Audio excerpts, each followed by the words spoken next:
Welcome back to another episode of the Guzan Show. I am your host, Brad Guzan.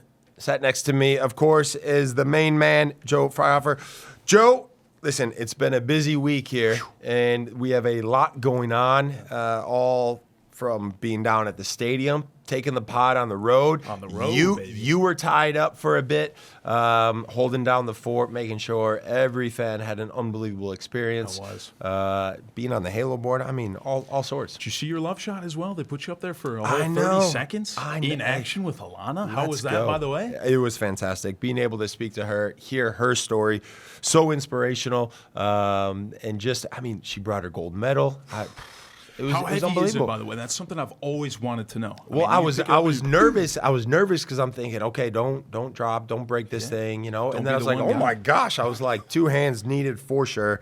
You know, so that was exciting. So we've got that coming up on the podcast here in a little bit. You know, and I know you were busy here back at the training ground. Right here, right in this exact spot, actually. Yeah, we were commentating Academy U18s and U16s played Inter Miami. 3-1 victory for the U18s. Amir Henry, remember the name? The young fella out at left wing, crazy techie. He had a brace in that one, so pretty cool. Good experience to tele-commentate from right here, too. The studio's getting all the love, man. The blacked-out brick is appearing on the Academy streams, too. I love and it. The people love it, too, by the way, guys. No joke. The YouTube channel right now, thanks to all of you guys at home, thanks to the Guzan Show, is rocket fuel. We're up to 4th in MLS. Okay. The last time we updated was a week ago. We're And climbing. We were at 5th. We're climbing. Rocketing up the Let's table. go. Into top 4, baby. Here we come. I love that. And we've got some other visitors in town. We've got the U.S. national team here, of That's course, right. training for the 2 games that are going to be at Mercedes-Benz Stadium against Belgium and Portugal.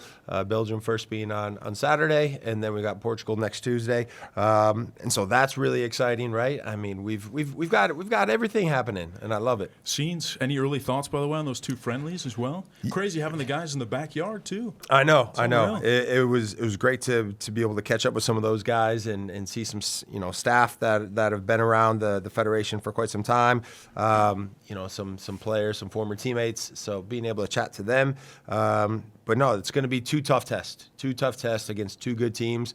But a lot at stake because after this set of games, it's all about roster decision day and when Pochettino is going to announce that team. And so you're certainly going to have a lot of guys with a lot to play for over the next 90 minutes. Speaking of elite level competitors as well, Elana Meyers-Taylor, what a story. Unbelievable. How was your time with her? Yeah, it was great, man. So inspirational, like I mentioned. Just to hear her about her perseverance, her determination to pick up and keep going, and 5 Olympics, man, and then to come away with gold in the last one, just phenomenal. So exciting show ahead, and yeah, it's all happening here on the Guzan Show. We have a very, very special guest here on stage. We've lost Joe, but we have gained a 5-time Winter Olympian, Elana Meyers-Taylor. Thank you so much for joining us here on the show. It is an absolute honor to have you here with us, just having a chat. So can't thank you enough. Thank you. It's an honor to be here. Absolutely. It's we were just talking before we came on. The first question I have, is it bobsled or is it bobsleigh? Well, for Americans, it's bobsled. Okay. For everyone else in the world, it's bobsleigh. So, of course, we had to take it into our own rendition, but, Why same. is that? Where did we get off onto our own path there? I have no idea, but we always have our different way of doing things. So, it's par for the course. For sure. And when you're competing, right, is the rest of the world like, these Americans are calling the sport different names, they're doing their own thing? Like, do you get that, or is it a welcoming environment when you're competing against these other countries? It's definitely a welcoming environment, but definitely we live up to stereotypes in bobsled. We are loud. When the U.S. team is coming because we are loud, we're chanting, we're doing all kinds of things, being rowdy, and it's just a fun time. Bringing the energy, right? Yeah, of course. Absolutely. You can call it that. I mean, I lived in England. I played in England for 9 years, and we'd travel all around Europe, and that was probably one of the best things my wife and I really loved about being over there. But when we'd go, it was just that people were like, oh, those two are American. They're American. The way we dress, the way we spoke, just everything about it was screaming American. Is that the same when it comes to competition? It is the same, and it's funny because even all the Olympic gear we get, like it's all red, white, and blue, big stars and stripes and stuff like that. And all the other countries said, oh, after I leave the Olympics, all this stuff goes in the closet and I'm not going to wear it. And I was like, what are you talking about? We wear this stuff like to the grocery store. Like we're going to wear our gear all over, and it's completely normal. Like you go to the grocery store, everybody's got an American flag on, everybody's got the red, white, and blue, but apparently it's not that way in other countries. Listen, always down to represent the red, white, and blue. Always down to wear the crest and the flag. Talk to us about your journey. I know the last Olympics was a success in terms of the color of medal that you were able to bring home. I know you were gracious enough to bring it here and show us. But, it wasn't always the easiest for you. No, I've had quite a storied Olympics. And, I mean, my story from the very start starts off with a failure. Like I wanted to be an Olympic softball player. I grew up outside of Atlanta, grew up in Douglasville, Georgia, and I thought I'd be an Olympian in a summer sport. Like nobody grows up bobsledding, especially not in Atlanta. So after that didn't work out, I tried out for the Olympic softball team, had a disaster of a tryout, like the worst tryout in the history of tryouts. And anybody who was there objectively will agree with me. So it was so bad, and I knew I was going to make the Olympic softball team. So I was like, well, I want to be an Olympian. I grew up and saw the 96 games, and that's what really inspired me. It's like, hey, I see this live and in person. I want to do this. What can I do to get there? And so my parents actually saw bobsled on TV and like, hey, why don't you try this? I Googled it, emailed the coach, and got invited to a tryout. And that was in 2007. So since then, I've been able to go to 5 Olympics. It's been crazy every single time.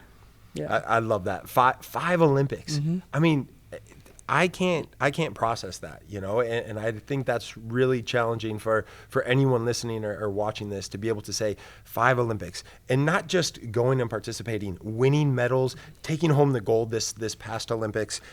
What is the mind frame? What is the mindset going in and then knowing, okay, yes, maybe I won a bronze or a silver and I came up a little bit short, but winning a medal is very cool. Mm-hmm. I was fortunate enough to be part of the 2008 Olympics in Beijing.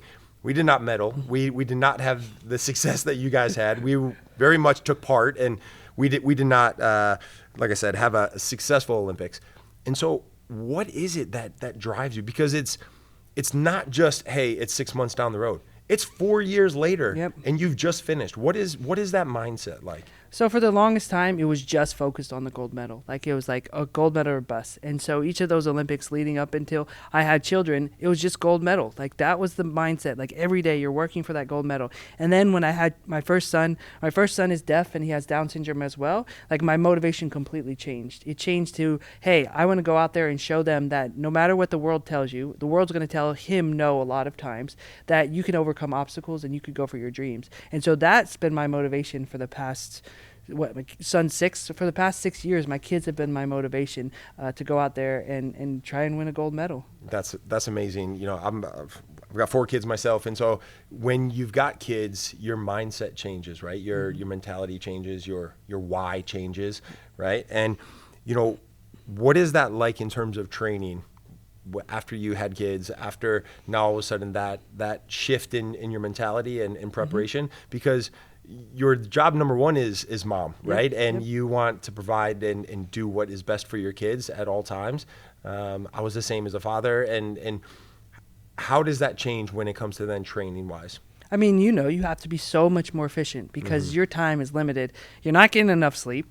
You're not getting, some days you're eating over the sink and whatever you can grab from the fridge. Yeah. Like everything is different. So you have to be that much more dialed in on the things you can control because there's so much about parenting that you absolutely cannot control. For sure. So we're much more efficient in the gym. We go in our workouts. Like my workouts used to take 4 to 6 hours. And I'd sit here and I wonder, I was like, what was I doing for 4 to 6 hours? Because now we squeeze in the same amount of workout, the same amount of intensity in 2 to 3 hours, because that's all I have in a day to be able to make sure I get that training in. And we're figuring out recovery and sports psych and all this stuff. Like we have to be so much more efficient because I've got 2 little ones that demand on my time. And also that recovery piece is like you get off the track, you get off the weight room, you get out of the ice, and you've still got work to do. You still got to play with these little kids because they don't care that you were just at the track for 4 hours. They don't care that you were in the weight room squatting as much as you can for an hour. Like, they don't care. So you've got to do what you got to do. And it's just that mindset is like, hey, I'm going to make the most of whatever I'm at, whatever I'm doing in that moment, and just focus on that moment and then move to the next moment. Amazing. Yeah, it's so true. And you inspire your kids on a daily basis. You inspire so many fans, so many people watching you do what you do. And you know, as you touched on, you know, you mentioned your kids, and I know today is World Down Syndrome Day. You know, you're here, 5-time Olympian, wearing this kit, right? 96 to 26.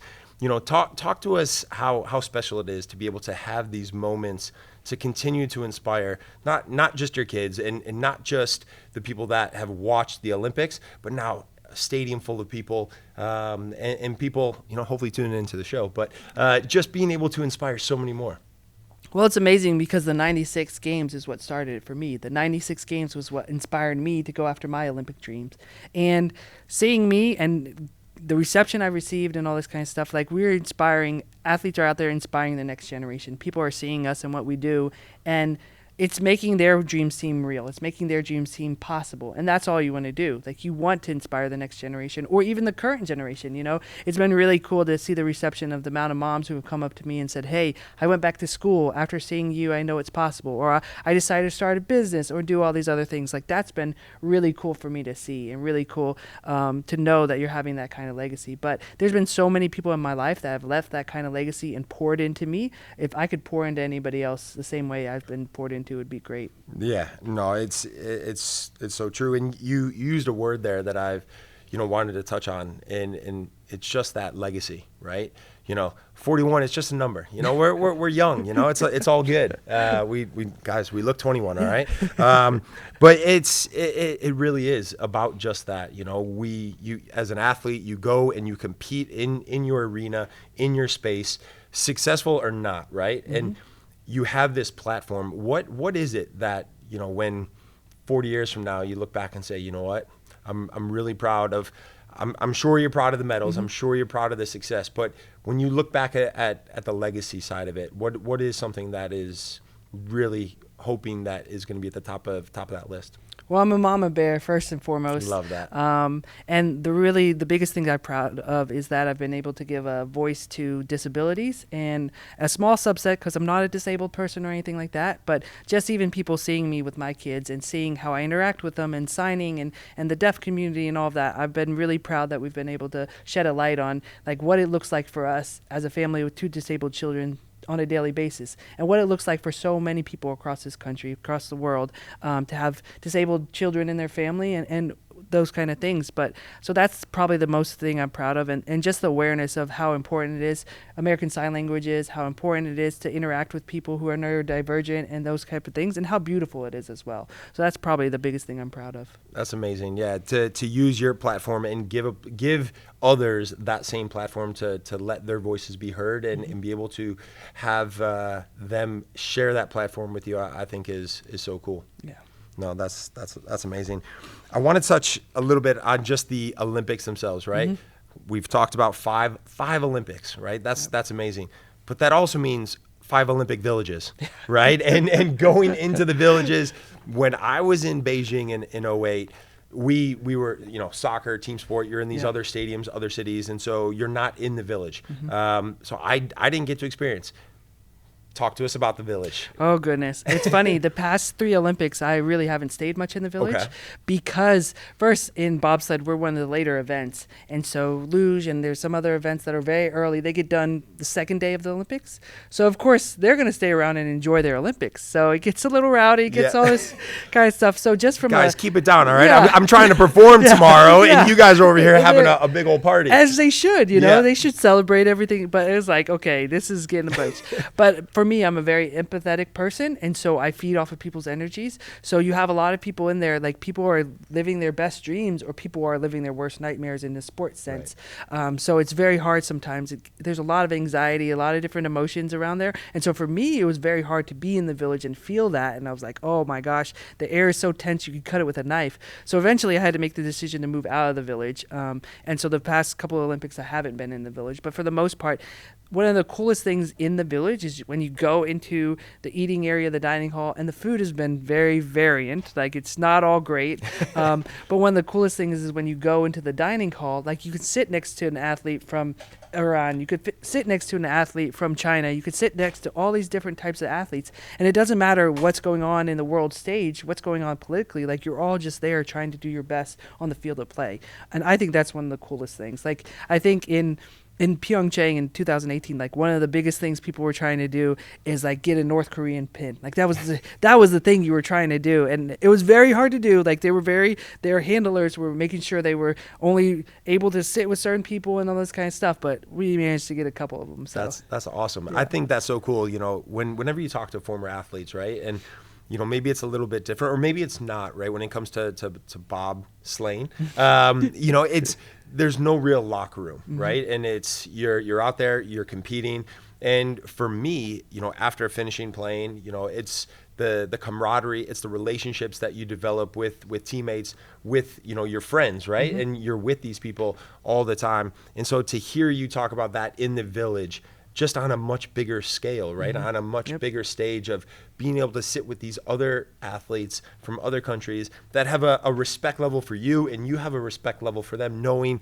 hey, you're going to compete tomorrow or later in the day today in your sport, in your you know, competition, and we're going to sit here and have lunch and share a meal and just kind of tell stories in whatever way you can. Right. I think that's so cool. yeah, it's really awesome experience at the games. What you know, one question I have, right? What happens if the, you know, there's no snow and all of a sudden the temperature is a little bit warmer, and you know, what does that do to the track? Oh gosh, so we actually had that in Sochi, and in 2014, Sochi is a coastal city, Right. so of course it was warmer. It was like 50 degrees, which is, for us, it's too warm. So we don't need snow. We need ice cold temperatures. Right. Like, freezing is okay. Below freezing is even better, but we could do it at 32 degrees. It'll be fine. So to have a warm Olympics, what actually happens is the track slows down. So as each sled goes down the track slows down. So it's very important, your start order. So that makes it that much important, like how you do during the season, all these types of things, because you need to go off the hill first in order to have the best chance of medaling. So weather definitely plays a role in it, and it definitely impacts the outcome. And that's why when people see, oh, you won a gold medal, you must have done everything right. It's like, you could do everything right, and you're just in the wrong start order, Right. and that affects your time. So it's not necessarily all the things that go into winning a medal aren't inside your control. Is that something that you think about then as an athlete, knowing that you don't get to control everything, right? You don't get to control your start time. Take us through your mindset in that moment, knowing not only do I have to be perfect, now I need to hope that I've got the right start time, and you know, everything has to be that much cleaner throughout my run. And the other thing is, we choose our equipment based off of weather conditions. So if the weather drastically changes for a race day, or it speeds up or slows down during the course of a race, and you've decided on a certain set of equipment, like, it is what it is. And so I think you know all those things going in, you accept it, and you try to make the best decision possible. Right. And also, me as an athlete, like, I know you only can control so much. Right. If you go out there and give your best effort, that's what matters the most. Like, the results are gonna be what they are. You also can't control what the other competitors doing, and you can't even see what they're doing when you're going down. Like, it's not, Right. you know, even if you saw it, you couldn't adjust for it or anything like that. Like, we're driving at over 80 miles per hour. You're not thinking about all that other stuff. So you just go out there and try to do the best you can, and just see what the time is at the bottom, and that's all you can control. Yeah, love that. I mean, you worry about yourself and get on with it, and whatever's going to be is going to be, right? Yep.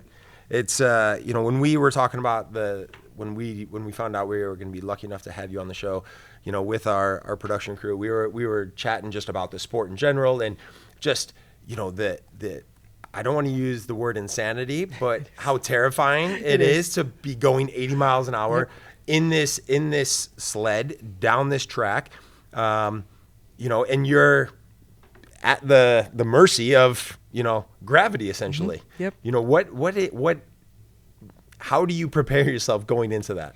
I think the biggest thing is, like, it's the same, is like, you control what you can control. Yeah. So what you see at the Olympics is, like, yes, we're driving these sleds down a track, but what you don't see is the amount of time we actually spend studying the track, and we actually spend, like, working on our runs and working, and analyzing video and all these different types of things to make sure we have that track dialed in. So I know, like even before the race, I'll walk up and down the track, check the ice conditions, study every single curve, and make sure it's locked into my head. We spend so much more time off the ice preparing and making sure we've got that track dialed in than we actually do on the ice.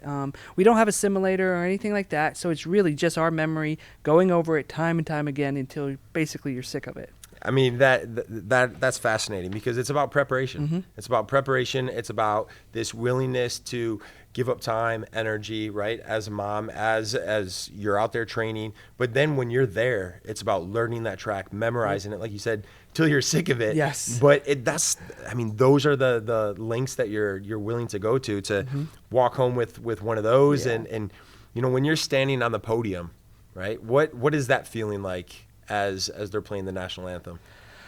Oh, gosh. So that was my first time at Olympic level hearing the national anthem for me. Mm-hmm. I had other teammates who had won gold medals before, but if you're hearing it from me, it was very overwhelming. Like, I was like, I Getting can't the believe. chills, like just hearing you talk I about was it. like, I can't believe this is actually playing for me. Like, it was, I don't know what I was even doing. Like, I can't remember that moment in my head because I was like, was I singing? Was I not? I don't know. It was just so, like, I was like, this is actually like celebrating me. Like, we did this for the country. This is crazy. Like, I still have to pinch myself to remind myself that we actually won a gold medal. Like, just being on the podium, like, it was the emotions and everything that, you know, I was a 41-year-old mother of two. How improbable was it? Thanks. Look 21. Thanks. It was so improbable that this would be the time that I finally win a gold medal. So to be on that podium and stand on the top and hear the national anthem, like, all I could do was think about all the people that helped me get there. That's so cool. That's so cool. Do you feel when you're up there, is it, or even when you're just at the Olympics, right? Do you see the support? Do you feel the support back home of without a all the doubt. fans in the entire country getting behind you? Oh, without a doubt. Like, I have to shut off my social media a couple days before competition and those types of things. But even before then, like, I know, I see the messages, I see the text messages and all that kind of stuff. So you feel the support every step of the way. And it's also was really nice in Cortina. There were a lot of American fans there. Like, it was Let's really go. cool. Like, there was really great representation. So people made the trip, or people living in Europe made the trip. And it was really cool to see a lot of red, white, and blue in the crowd. That's amazing. This next question, do you ever feel the need to just go down and think, you know what, I'm not going to go down the sled. I'm just going to go down like a big slide. Have you ever tried that? No. Because I feel like after time and time again of going down in this sled, I'm thinking, you know what? I'm going to go down on the world's fastest, biggest slide. You know, actually, when we're walking up and down the track, we're supposed to have on little spikes on our Okay. shoes, but sometimes your spikes are dull or what. Right. So there's been a number of times where I've penguin slid down a couple curves in the no track. way. Yeah, you just can't help it. Like, For sure. if they come out, they go out. So Yeah. it's not intentional, but it does happen. And is it a little bit of fun? No, that's more terrifying what than do being you in a sled. mean? Because I can control a sled. I can't control where I'm sliding down. Like, fair there's enough. one track. That's a good point. That's a There's good this point. one track where they, in Latvia actually, where there's passenger rides you can get in, and it's basically like this padded couch kind of situation that you get in and you take down. I was screaming the entire time because when I'm in my sled, I'm driving, I'm in control, Yep. and when I'm in this little couch thing, it's just going up and down the walls and going up and down the track, and I was like, this is terrible. This is the worst thing I could ever imagine. Like, why did I sign up for this? Good to know. I'm gonna put that in the back of my mind, Yeah. and if I ever have the opportunity, I'm gonna say, nope, give me a sled. Yep. I went down the track in Park City. Oh, yeah. And I've tried it. It was in the middle of summer. We were playing a national team game out in Salt Lake. We were staying in Park City. Went down the track. We had one of their drivers that took us down, and we're in there. And the G-forces that I'm feeling, and I'm thinking, surely they've toned this down a little bit for like the normal, you know, person just to be able to go down these tracks with these inline wheels. Yep. But I mean, it's the real deal. Yep. I mean, you talk about the gym, that the dedication of practices and being able to be efficient in your time of training. But I mean, when you're on that track, you're in there. It's you're feeling every turn, every straightaway. You're feeling it. Yep, my neck and back attest to that because I joke to everybody, it's like when I started the sport, I was 6 foot and now I'm 5'7", you know? The G-forces just made me shorter. For sure. That's how much we're working back there. So. Oh my goodness. Alana, we can't thank you enough for sharing your story, for sharing your medal, for being here on such a special day here in the stadium. it's an absolute honor to be able to sit down and have a chat with you. We know you're extremely busy. Mama Bear, as you mentioned, and so just want to say thank you for coming on the show, and we wish you all the best in an exciting future ahead. Thanks so much. I really appreciate you having me. Absolutely. What an unbelievable time being able to sit down with Alana and just hear her story, man. It was fantastic. To go from a guy like Jared Wallace, too, who already was a master motivator just off of his story alone, to back that up with somebody like Alana in Women's History Month, too, her mindset to be able to still be so present for her family, which I'm sure is something that you can really relate to as well. It's remarkable to be able to have her within so closely knitted to the Atlanta United community, too. The fact that she's 2-time spike hitter now, 5-time Olympian, and now gold as well. So what's one thing you think that stuck with you most out of that entire chat? Anything? Yeah, I think as you listen to her speak about her career path, her journey, right? The failure and disappointment early on from softball to then transitioning to bobsleighing. As we talked with her about the proper terminology. Right. But it was her determination to stay with it and overcome those failures. And then as her family continued to grow with her kids, just the mindset and the efficiency of how she trains, how she prepares for the next set of games, and then ultimately to have it all pay off with the gold. I know that was maybe not necessarily, her ambition, as the games were coming, knowing that there was going to take a lot of things having to fall into place for that to be the outcome. But to then have that as a bit of a reward, it's truly inspirational. And listen, big shout out to our production crew. Yeah. The fact that we were on the road in Mercedes-Benz Stadium, taking the podcast on the road. Big shout out to all you guys in the control room, being able to pack up everything, take everything Well done, down to the fellas. stadium. Well done, fellas. Huge thank you. It's a shout out to you guys too. Like on a game day, you have a lot of different things going, but for you to be able to interview her. But I will say, the cool when she walked into the room, you just felt greatness come in. We got to hold the gold medal too. It was awesome. Also, I will also say the best part of Saturday was Brad's question about do you ever just feel like you're going down a big slide? Listen to the laughter in the background. That is like, I mean, the guys at 60 Minutes and the hard-hitting Barbara Walters, they got nothing on that question. That's hard-hitting journalism, and we love you for that, Goose. But we got some other things cooking, and we're going on the road again. I can't tell who it is yet because we're still cooking it up. But it's good, man. You guys are doing a great job too, and thanks for your flexibility. Robbie, our guy, our studio manager, the CIO, the beautiful mind. We gave him the day off, and the good news is we only called him 4 times already this morning to ask, his help in here. So, shout out to Chris, shout out to Robbie, shout out to you guys. It's been a fun one. Big things happening in the studio, guys. Love it. Exciting times ahead. Speaking of, guys, it's now time for the mailbag delivered by the Home Depot, always on time. We want to say a huge thank you to all of you guys for always getting in your questions here on the Guzan Show. First one, Brad, comes from Reggie over there in Macon. He'd like to ask you, what everyday activity could you go gold in? Oh, Olympic theme. Oh, Okay. what everyday activity could I go gold in?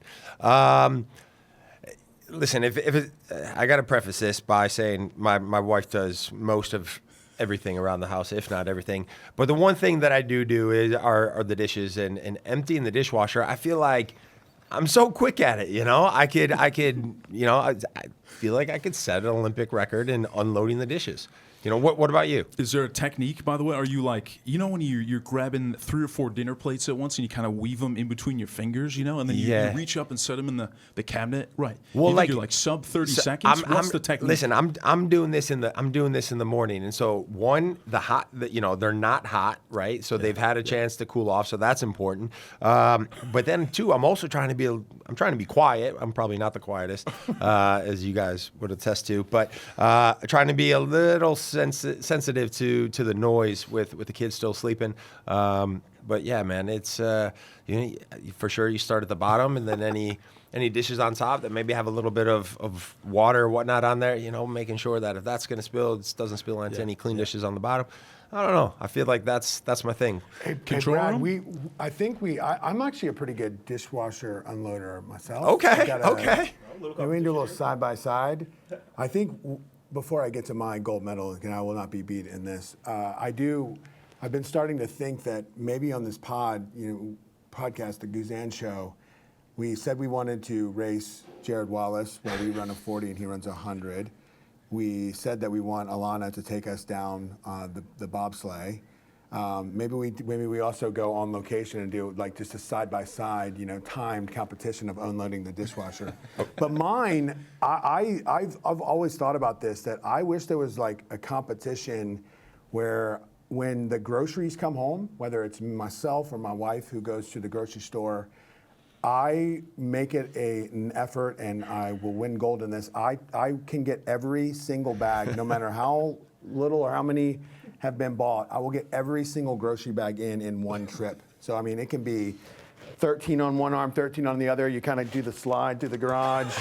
So that is my gold medal thing. I am so good at it, and I wish there was a Olympic sport for that. I've got a question for you, Maddie. What happens when you've got like a gallon of milk or a big old thing of laundry detergent or a bulky item? What is that count as a bag? Oh yeah, Really? 100%. So I'm strategic. I'm very strategic in my gold medal task here. When I go there and they like, do you want this milk bagged? I'm like, oh yeah, I need it bagged because I'm already thinking. You're ahead thinking ahead of what it's going to be like. To hang on the arm, even if it's just milk. You guys want a deep cut story here too? So my first ever job growing up was a bag boy at the local grocery. Shout out Forest Hills Foods in Grand Rapids, Michigan. They teach you how to correctly load grocery bags, okay? So always the bread at the top. Don't put in more than, 4 soups at once or things are going to go bad. The first lady I ever checked out, I overloaded. It was paper bags, okay? Yep. It was raining outside. I stuck in like 8 soups at the bottom because I was just like blacked out, tunnel vision. I'm like, this is my first ever customer. She's going to report back how I do here. She was just loading up on Progressos. We're making our way out to the car, and all of a sudden, it starts raining really hard. I'm just like staring at her bags. All of a sudden, I just hear ding, ding. The soups just start rolling down the hill. I'm like, I'm so sorry, ma'am. I'm like trying to grab Progressos. She's like, first day? I was like, yes, yeah, it is. And then just go back in. Crazy, Lord. There's a lot of science behind loading the bag. Yeah, do you guys think ahead too? What I've learned on this, because like I said, there's a lot of strategy that goes into this gold medal task of one trip coming in from the grocery store. I will now make, when I'm putting it on the conveyor belt at checkout, I will try to preload it for the bagger so that she or he can load it really well. Like I will go cold items, deli items, and the heavy in the back. That saves lives. Yes, saves lives for those like of us I'm that doing are team on player. the front the line. bagger too. Yeah. For the ex-baggers out there. Yeah, it's unreal. Have you ever noticed how much the bagger's face just lights up? It's almost like there's this unspoken connection that you have where it's just like, my God. You see me. Hey, not to take this completely off task, but we're on A little bit, but go We're on. a bit of a tangent. Go ahead. grocery store and shopping. I've always said that there's 2 types of people. There are people that put their carts back properly, and then there's people that should just be exiled from this planet that just leave it out. Guys, put the do you cart guys feel back that properly. strongly as well? Please. Yes, put the cart back. I don't care if it's 7 spots down or in the other. Come on, put the cart back. Have you guys watched Cart Narcs, the YouTube show, the YouTube channel? Where he goes not. and calls I've them not. out, puts a magnet on their car for being lazy when they don't put their cart back. We should do a magnet? collab. Hey, Cart Narc, I'm calling you out. The Guzan Show and Cart Narc. Let's collab go. it up and Let's have go. a conversation here. All Love right. that. We'll steer it back on. Next one is Rick from Austell, who would like to ask you, Brad. Oh, this is good. What is the weirdest food combination you've experienced? That is a good question. Honestly, I don't know if I've got one in terms of a food combination. My kids, big chicken tenders You know, they love chicken tenders. It's a hot item at our house. But they'll take their chicken tenders and dip it in applesauce. Oh. And I mean, Okay, listen, yeah. I've, you know, as the parent, you know, of course I've had it, I've tried it. It's not terrible, you know, by any means, but certainly interesting. You got any? I mean, that's kind of like pork chops and applesauce, isn't it? Yeah, I mean, yeah, It's similar. kinda similar Exactly, vibe. Yeah. exactly. I mean, when I was really little, and I've grown out of this, thank goodness. Now I used to go for some carrots and ketchup when I was really little. Yeah, carrots and Not ketchup. proud of it. It's, you know, when you're at Pizza Hut when you're little, and they used to have the buffet in the middle. Right. Like Pizza Hut is just totally changed now, but the OG days, like early 2000s, you could load up and they had like chocolate pudding, a little fruit bar too. Yeah, and you would just get into a little mukbang in there, just a little bit of everything. Okay, Yeah. I mean, I'm not proud of it. Well, speaking of ketchup, when I was in England, right, there'd be guys. You know, this is pre-match meal, right? And guys in the team, spaghetti bolognese, so spaghetti with meat sauce and red sauce, would cover their plate, right, with this, and then would take a bottle of ketchup and squirt ketchup all over the top of the spaghetti. And I was like, "What are you doing?" I couldn't get behind that. The I food couldn't. combos in the UK are a little beans and toast for Yeah. the morning. No, that's all right. I've had that. Have you? I've had that. You still have it to this Yeah. day? You ever find yourself craving a little? If I'm in the UK, I'll go for it. Yeah, absolutely. Control room, you guys got any wild cuts? I'm a big sauce guy. Maybe I do eat like probably the age of Brad's kids, but I will get the extra Polynesian sauces and honey mustards and Chick-fil-A sauce and store them and then dip everything in it. You know, the chips, anything. Like I love the sauce. I like the sauce. Does this mean you have like a sauce drawer, Mookie, at the house? You know, Yeah, oh, like yeah, just yeah, an yeah. emergency. In the Yeah, winter, there's a just whole section. emergency Yeah. Polynesian containers, you know. Exactly.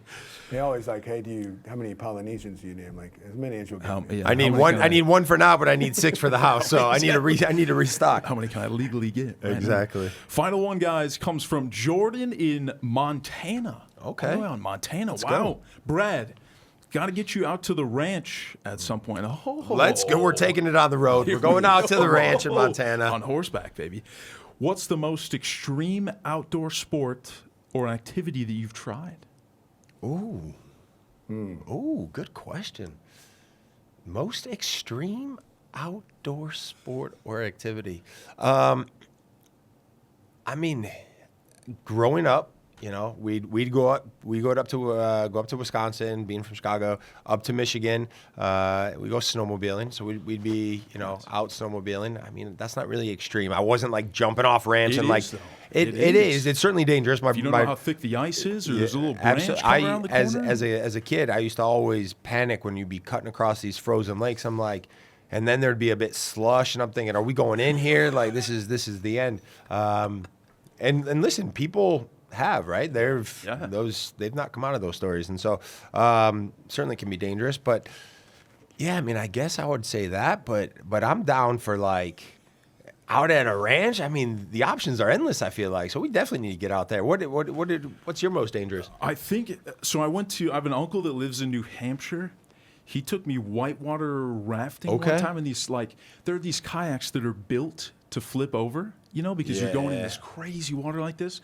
So they were like, "All right, you're gonna be hanging upside down No, I'd have a- underwater. I'd You have a just panic gotta- attack. You gotta hold your breath No. and tap the side of your canoe, and somebody paddles over to you so you can grab the nose of their canoe and flip yourself over." No way. So yeah, I got caught under there. Just whole 20 seconds, No. dog. I thought that was it. I was like 20 looking seconds around probably felt this. like 20 I'm minutes. it I was would be insane. panicking. Yeah, I'd be panicking. Insane. It's yeah, that wouldn't be for me. I mean, I watched some of the movies, whitewater rafting, and it has it in there, and I'm like, no. I was like, because if you go, that's it. That's like, it.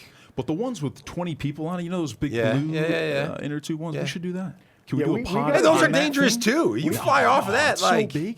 No we got to chance. get to Montana. you have one leg out, one leg in. Like you're riding on the side of this massive. They don't have like a little seatbelt for you? I mean, I don't know, maybe right, but listen, I agree, Yeah. Matty. We got to get out to Hey. Montana, go explore the I ranch. believe it was Jordan that submitted that, Yep. correct? Jordan, it sounds like you might be at one of the prestigious ranches that Arthur has up in Montana. So put in a good word, and we will come up there, Absolutely. do some shows up there, and do some of these extreme And sports. showcase the ranches. Yeah, You know, absolutely. showcase the ranches and On the road, baby. fill the listeners in. You know. Can we take Manu with us for a little horseback riding? too? Hey, let's go. Let's go. Guys, unbelievable, unbelievable questions. Really appreciative of everyone writing in. I like the discussion. I thought it was interesting. Great vibes. Yeah. I think maybe a few more questions afterwards, but, here we are. Top 4 on YouTube as well, guys. We keep surging up the charts. We want to say thank you so much to all you guys for tuning in each week to the Guzan Show. It's been unreal.